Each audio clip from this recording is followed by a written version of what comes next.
जो होता है अच्छे के लिए होता है। आज दोस्तों मैं आप लोगों के लिए एक और मोटिवेशनल प्रेरणादायक कहानी लेके आया हूँ। ये कहानी है जो होता है वह अच्छे के लिए होता है। तो चलिए मैं आज आप लोग को बताता हूँ कि कैसे होता है इस कहानियों के माध्यम से।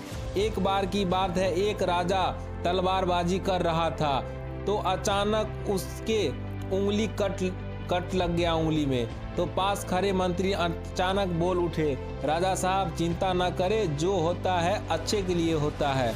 यह सुनते ही राजा को गुस्सा आ जाता है।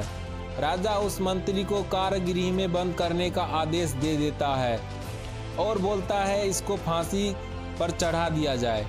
यह सुनकर मंत्री घबरा गया।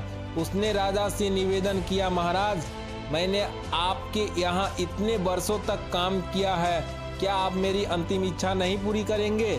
राजा बोला, ठीक है बताओ क्या है तुम्हारी अंतिम इच्छा? मंत्री बोला, कृपया मुझे 10 दिन का समय दीजिए, उसके बाद आप मुझे जो सजा दे वो दे दीजिए। राजा ने उसकी अंतिम इच्छा मान ली। राजा दूसरे दिन अपने सैनिक के साथ जंगल में शिकार पर निकला। जंगल के बीच में राजा अपने सैनिकों से बिछड़ गए और रास्ता भटक गए।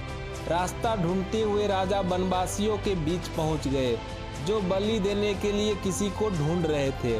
वनवासियों ने राजा को पकड़ लिया और वन की देवी को बलि देने के लिए ले गए। बलि देने की सारी तैयारियां पूरी हो चुकी थी। जैसे ही राजा को बलि देने के स्थान पर ले जाया गया, वहां खड़े बुजुर्ग की नज़र राजा की खंडित उंगली पर पड़ी। उसने आवाज़ लगाई कि ये तो खंडित है, इसकी बलि नहीं दी जा सकती। तो वनवासियों ने राजा को छोड़ दिया। राजा जैसे तैसे वहां से निकला और अपने राज्य पहुंचा। सबसे पहले कारागृह में अपनी मंत्री से मिलने पहुंचा। राजा ने मंत्री से कहा, आपने सही कहा था, अगर मेरी अंगुली नहीं कटी होती तो मैं आज जिंदा नहीं होता।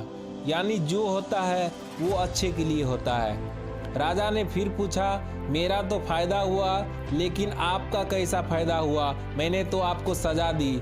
मंत्री बोला, मैं आपके साथ शिकार पर हमेशा रहता हूँ राजा साहब। उस दिन भी शिकार पे अगर हम आपके साथ होते, लेकिन मेरे उंगली खंडित नहीं होने के कारण मेरी बलि चढ़ जाती, इसलिए मैं आपके साथ नहीं था। तो इसलिए मेरा फायदा यही हुआ कि मैं आपके साथ नहीं था और उस कारागार में बंद था। राजा प्रसन्न हुआ, लेकिन छोटी सी बात पर मंत्री को सजा देने का दुख भी हुआ। इसलिए राजा ने मंत्री को कारागृह से निकालकर फिर से अपने साथ रख लिया। दोस्तों, अपने जीवन में भी बहुत से उतार चढ़ाव आते रहते हैं। कभी कभी कुछ चीज़ें मन मुताबिक नहीं होती है, इस कारण से कभी निराश नहीं होना चाहिए। हमेशा याद रखें, जो होता है अच्छे के लिए होता है। भले ही कुछ अच्छा हो या ना हो या कुछ बुरा हो, लेकिन उस परिस्थिति के प्रति सकारात्मक नज़रिया रखने से उसका प्रभाव बहुत कम होता है। इसलिए आप हमेशा सोचिए, आपके प्रति कुछ बुरा हो रहा हो या कुछ अच्छा हो रहा हो तो अच्छे के लिए ही होता है, चाहे बुरा हो या अच्छा हो। तो दोस्तों, ये मोटिवेट कहानी आप लोगों को कैसा लगा? अगर अच्छा लगा तो अपने दोस्तों के साथ शेयर करिए और हमारे चैनल को सब्सक्राइब कर लीजिए इसी तरह का कहानी सुनने के लिए। तो मैं फिर मिलता हूँ आपको एक नए कहानी के साथ। तब तक लिए जय हिंद, जय भारत।